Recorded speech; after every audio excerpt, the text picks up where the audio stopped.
अस्सलाम वालेकुम वरहमतुल्लाहि वबरकातुहू। नाज़रीन हज़रात, मैं हूं आपके साथ आपका मेज़बान अब्दुल वाजिद और आप देख रहे हैं तस्नीम टीवी। जयपुर पुलिस की इंसानियत को शर्मसार करने का एक वीडियो सामने आया है। ई रिक्शा में डेड बॉडी को रखकर पुलिस मोर्चरी ले गई। ई रिक्शा में रखी लाश के पैर और सिर बाहर लटकते रहे।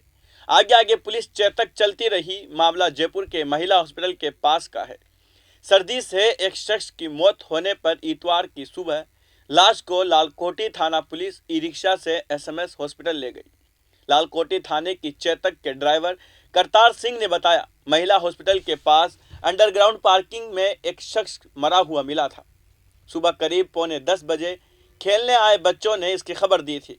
इस पर थाने की चेतक मौके पर पहुंची। नौजवान की उम्र करीब 35 साल होगी। उसने काली पैंट, काली जर्सी और स्पोर्ट्स शूज पहन रखे थे। एक साइड चेहरे को जानवरों ने नोच रखा था।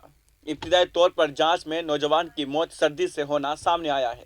नौजवान की पहचान न होने पर लाश को एसएमएस के मुर्दा खाने में रखवाया गया है। बता दें कि जानवर के नोचने के चलते सिर को प्लास्टिक के कट्टे से बांधा।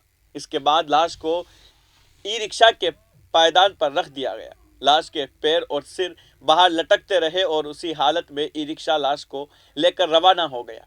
पुलिस चेतक आगे आगे चलती रही। पीछे पीछे ड्राइवर ई रिक्शा से लटकती ही लाश को लेकर चलता रहा।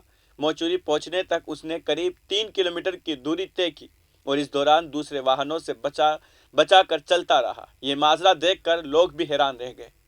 तो फिलहाल किस खबर में बस इतना ही। मुझे दीजिए इजाज़त और आप देखते रहिए तस्नीम टीवी, आपके मेज़बान अब्दुल वाजिद के साथ।